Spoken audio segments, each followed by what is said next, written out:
Jackson here with undefeated featherweight prospect Angel Alejandro.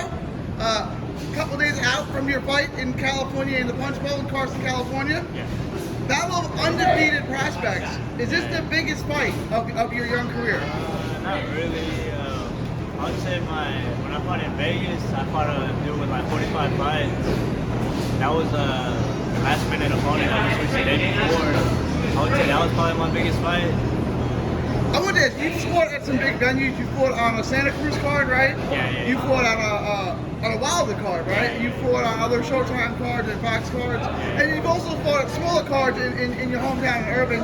Which one's more pressure? Is it having all your hometown people there, or is it being on that big, massive I card? guess that hometown, because you have all your crowd, whenever you fight at big venues like that, the venue's barely filling up, I mean, I guess it's a big card that you're on, but it's not that much really, I don't say pressure, but at the same time, the promoters are looking at you and all that, so you want to do good, you want to look good all the time. And you've looked good every time out. Like I said, 9-0 now. You're fighting a 10-0 prospect in Rudy Ochoa. Do you know much about him, and who's always going to go? Not really. I don't see it going the distance, but if it does, all my fights I take, I like to box, but this fight I want to try and make a statement and show that I have the will to finish the fight. We've seen you now in a couple different fights. We've seen you on big time fights. How would you describe your style in the ring for those who haven't seen you, who are going to be seeing you for the first time in California? I like to just figure out my opponent first and go in there and then pick them apart and then take them out.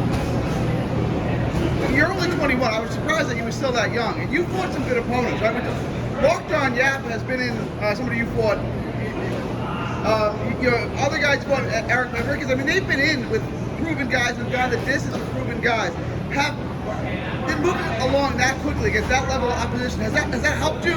Has that gotten you to the process quicker? In a way it has. But with this pandemic, I had a fight actually that I was gonna fight, and I messed up my shoulder.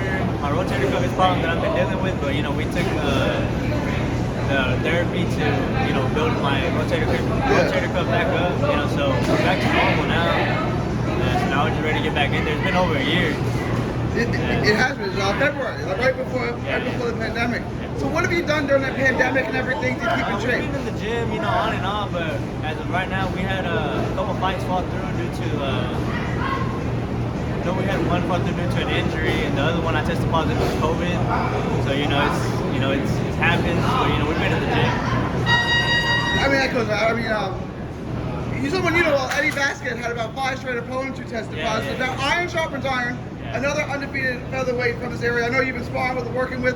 How has that gone? How has that sharpened your skills working with Eddie and sparring with Eddie Vasquez? A lot of people like to find sparring partners that they could just bully. We look for sparring partners that we could, work on stuff together. Not just for me, but for my sparring partner. We're both, good fighters. We're just, sharpening each other. Is there a little Dallas-Fort Worth, Dallas versus Fort Worth beef there, or is it all love?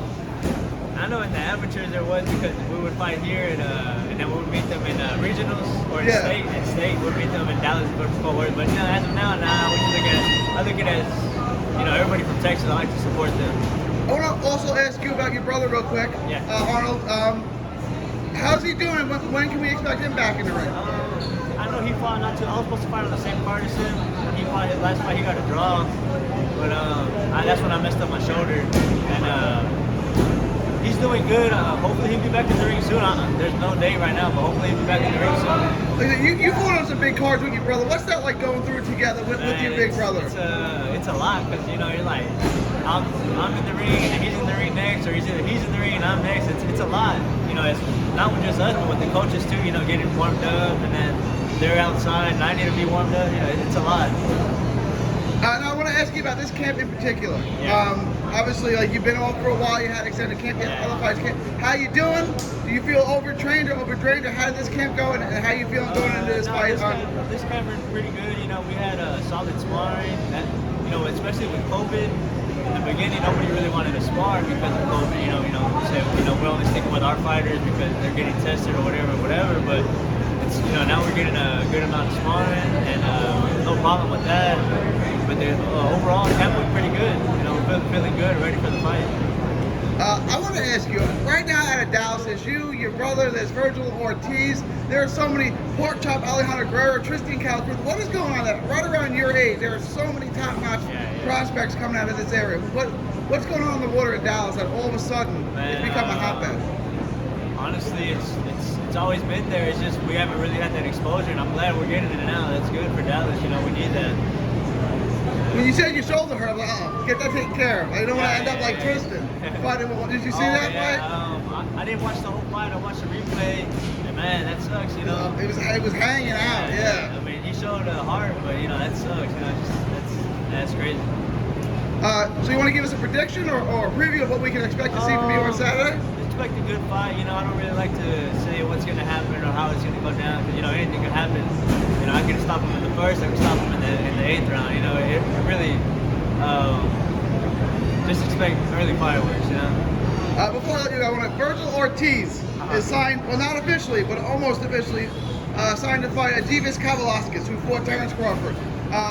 Who do you like in that fight? Obviously, you got Virgil, right? Yeah, obviously I'm gonna go with Virgil. I haven't really watched much of the other dude, but Virgil's a smart fighter. You know, he's not just a power puncher that everybody likes to see him. He can be technical and he can box you. So I don't know if people are overlooking him for that. So he knows how to box and he can have the pop. So you know, they gotta be careful.